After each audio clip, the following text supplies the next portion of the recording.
Creating node modules. Understanding how node modules work is really important in creating node applications. So what is a node module and what does it contain? We've seen before that node module usually contains reusable code, things like functions, classes, objects, and other data. So node module is meant to be reusable. That means you can include in other modules. And to do that, you would just basically include it by using the require command. And to make that work, though, you have to export the data you need to be included in other modules using the exports or the module that exports command. I have a note here saying the exports object is really just a reference to the module that exports object itself. So it's kind of hard to see, to understand what that means until we see the actual code. So let's take a look at what the module may look like. Here an example, I have a module called model.js. Inside this file, I have this module code, things like the names, scores, two variables contain some data, and to export these two variables, I would attach them to either the exports object or the module that exports object like you see here. Alternatively, you can use the object notation and attach them to the module that exports, as you can see in the bottom here as well. So you may wonder, where does these exports and this module objects come from? And in the module in the Node environment, it's all wrapped by this special function called the module wrapper. So this wrapper function wraps all the data you see inside each file. And so that means because it's wrapped inside this function, all the data are actually local to that module only. Any data that will not be visible to other modules until you export them out. Okay, so that is where that's why the exports and the module exports come from that object up there. You have a few other parameters too, like the require. We see that you use that to import modules, and the underscore file name, underscore dir name are just two objects that gives you the information about the current module. And so let's just say you have another module over here called app, and because in itself it's just its own module, you can also export that too, right? Same rule applies. And now if I want to import the model.js to this app.js file, and I will assign that to a variable called info. So what we see over here on the app.js file is these data that are now attached to the info object. In this case, it's an object of two properties, names and scores. And you can print them out by going to the info object.names and then the index for those data, because it's an array. So that's how you can import, export data in the node modules.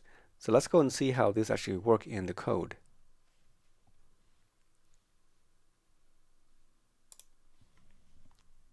Okay, so back in the Visual Studio Code, I'm going to go into the demo folder and let's create a new folder here. I just call this, maybe just call modules. I'm going to call it plural. I'm going to rename it to modules. And then inside module, I'm going to create another a file called just model, like our slide. So this is a module.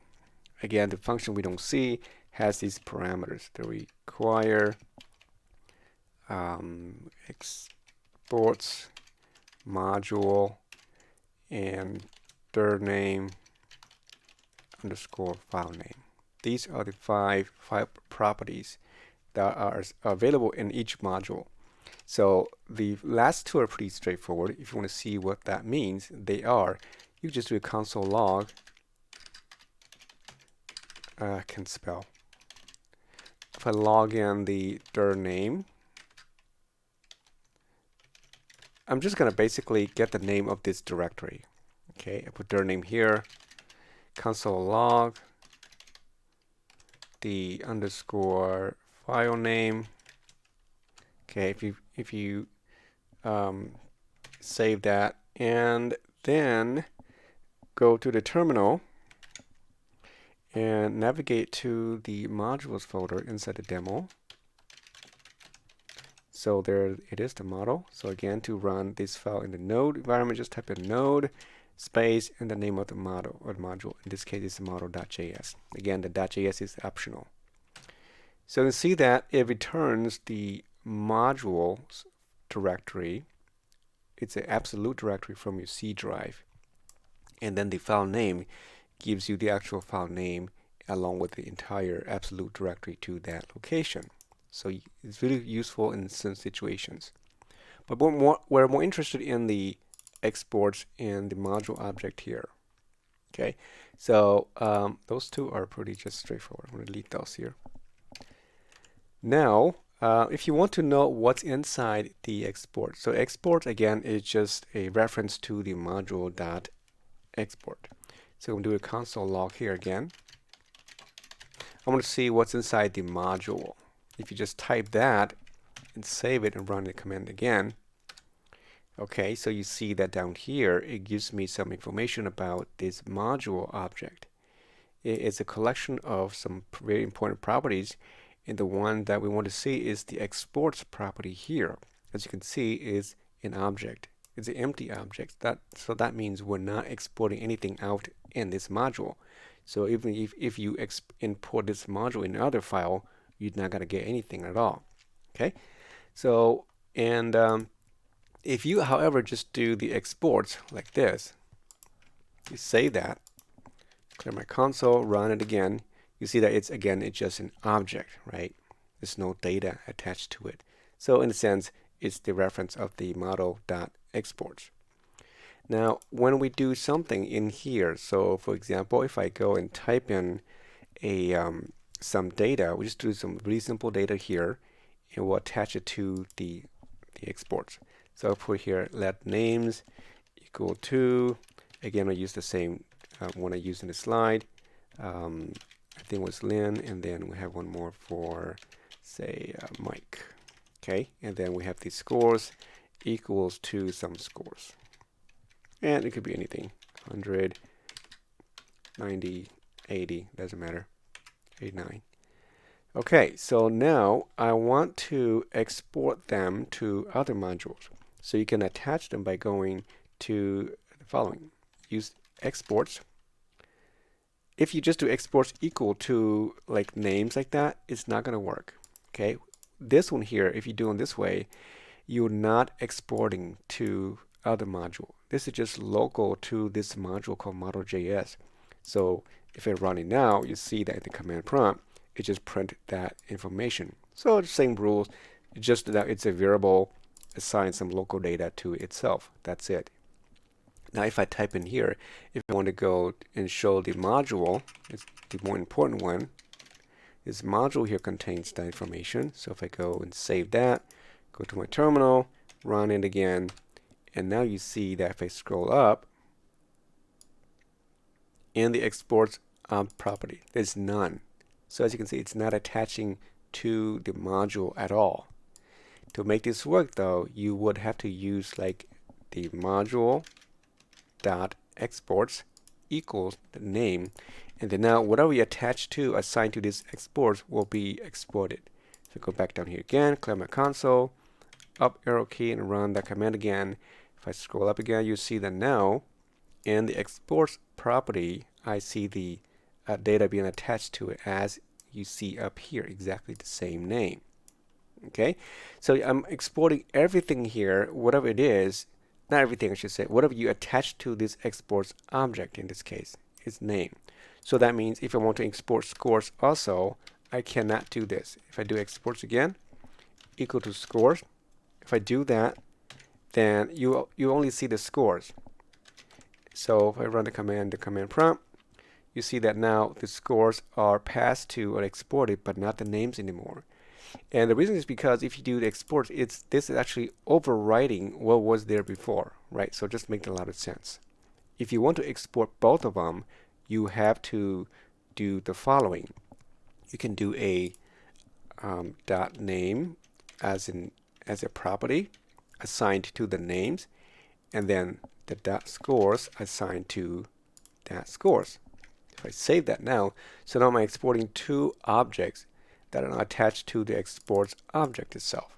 So if I go to my terminal, run the command again, and if I scroll up, you see that now the exports has two objects. One is referenced by the key of names, that is the name, and then the second is the scores that has the scores.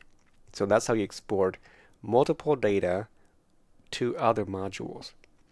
Now, this is similar to using like just the exports. If I, for example, if I go to the first one here, remove the module and just use exports.names equal to names, and if I save that, it should still work just the same. So if I go back to the terminal, clear my console, run the command again, and if I scroll up, you see that here it is. It's exactly the same as before, right? So the names and score.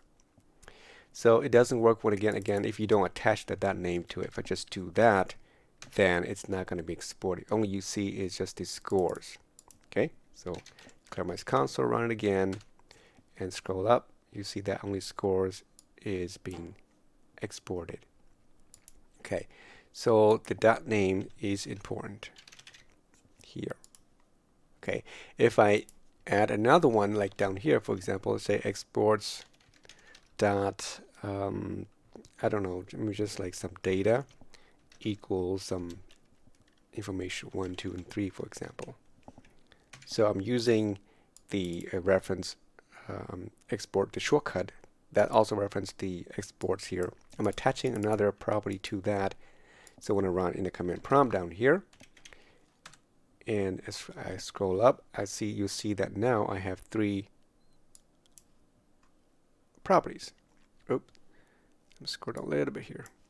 So I have the names, the scores, and the data, right? So they attach both to this property.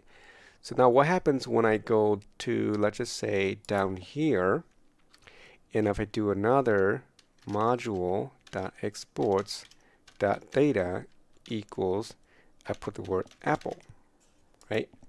Save that and clear my terminal and run it again. If I scroll up,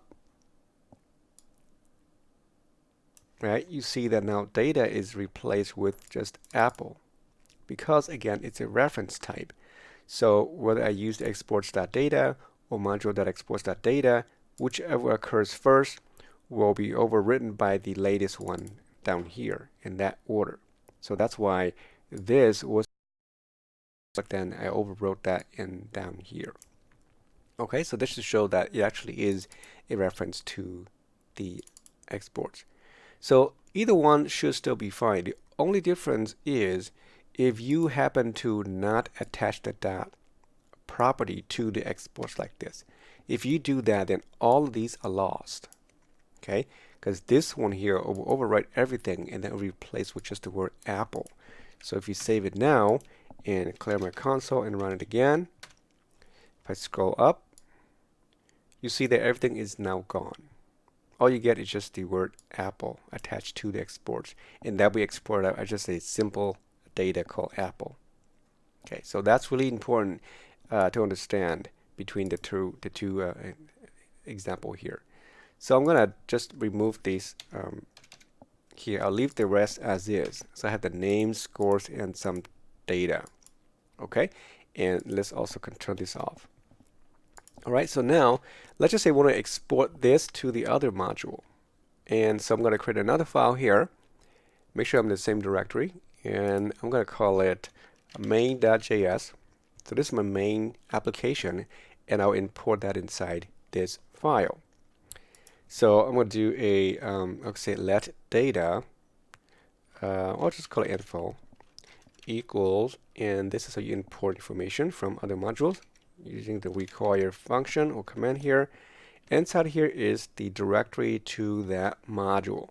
So make sure you use the dot slash to get the relative path to your file. If you don't include the dot, if you just put like, for example, model like this, or just the word model here, you don't have to put the .js.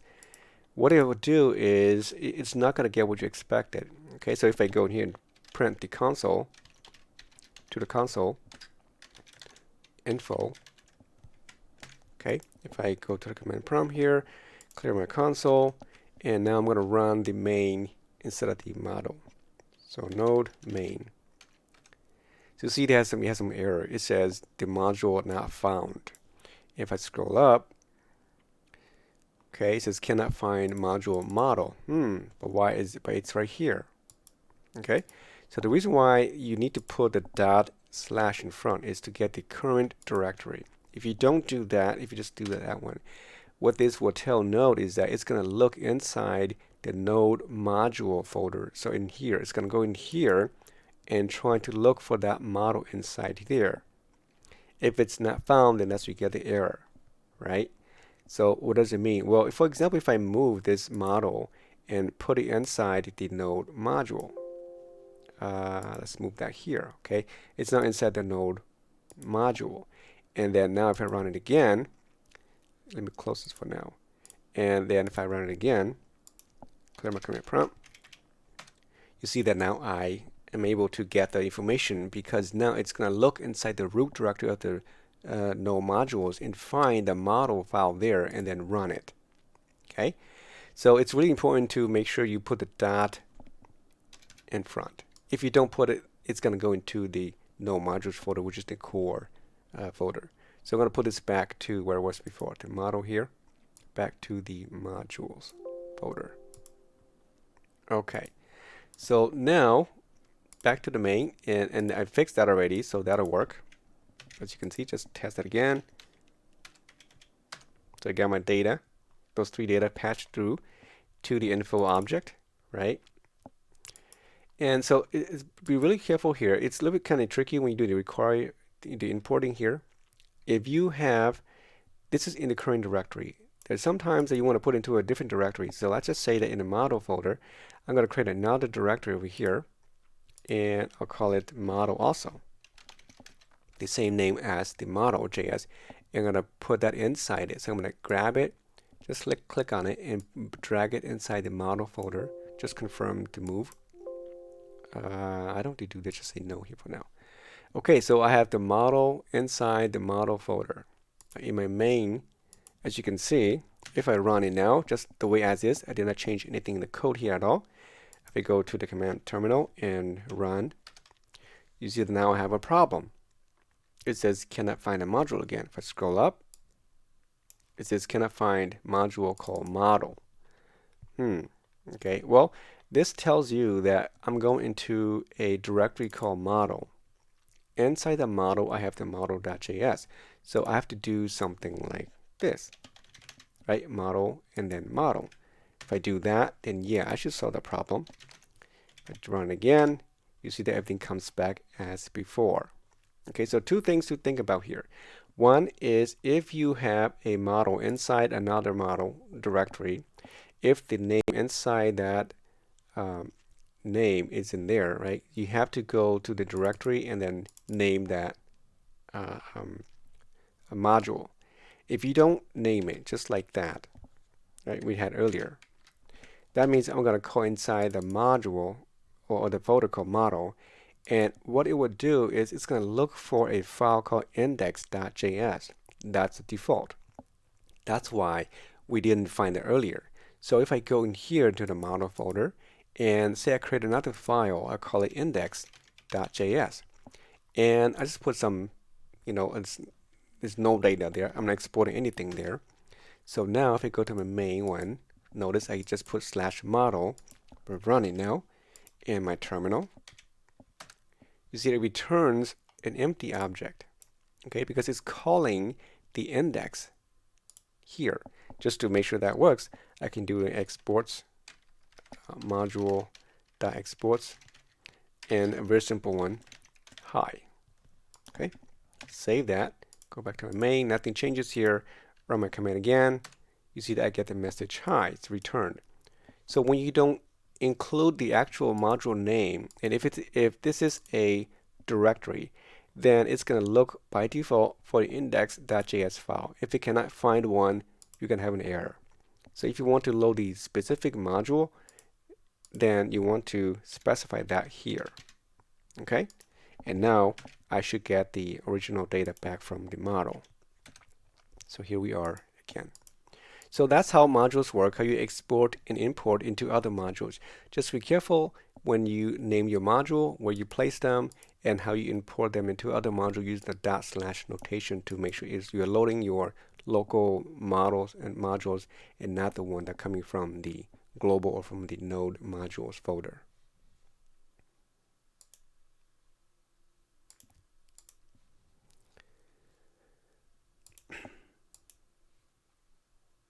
So now that we know how modules work, in the next video, we'll take a look at the HTTP module and see some of the important functions in there before we start creating our own applications.